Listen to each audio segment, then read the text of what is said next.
5 वाजता आपल्याला मुंबईला जायचं म्हणून त्यांना आपल्याला पंकजात ऐकून 20 लाखाचं पत्र आणायचं म्हणून 2 लाख रुपये 10% घेऊन सोबत बोलवलं आणि कळंब चौकातून गाडी पोलीस स्टेशनच्या गेटमधून आली.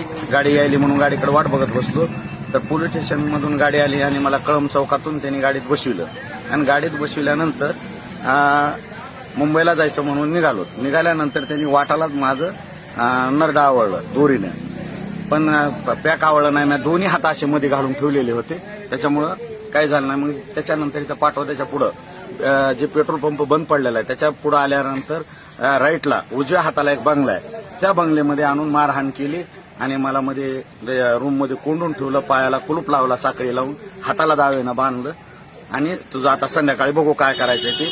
माझ्या खिशेतले 2,07,000 आणि मोबाईलमध्ये माझे 51,000 रुपये फोन पेवर आहे.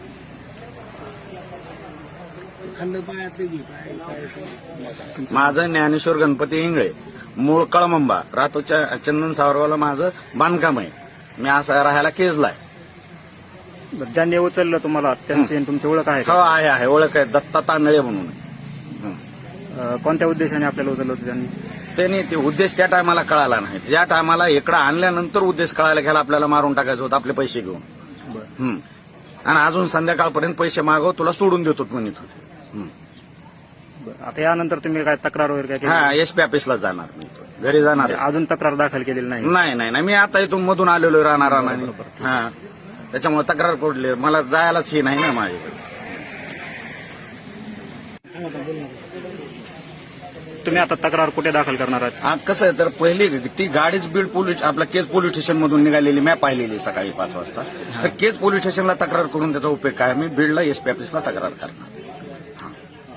केजचे पोलीस तुम्हाला धरून पोलीसच मॅनेज झालेले. हा पोलीस नव्हते, पण पोलीस स्टेशन मधून गाडी आलेली ना, त्याच्यामुळे पोलीस गाडी कोणाची समजायचं आपण.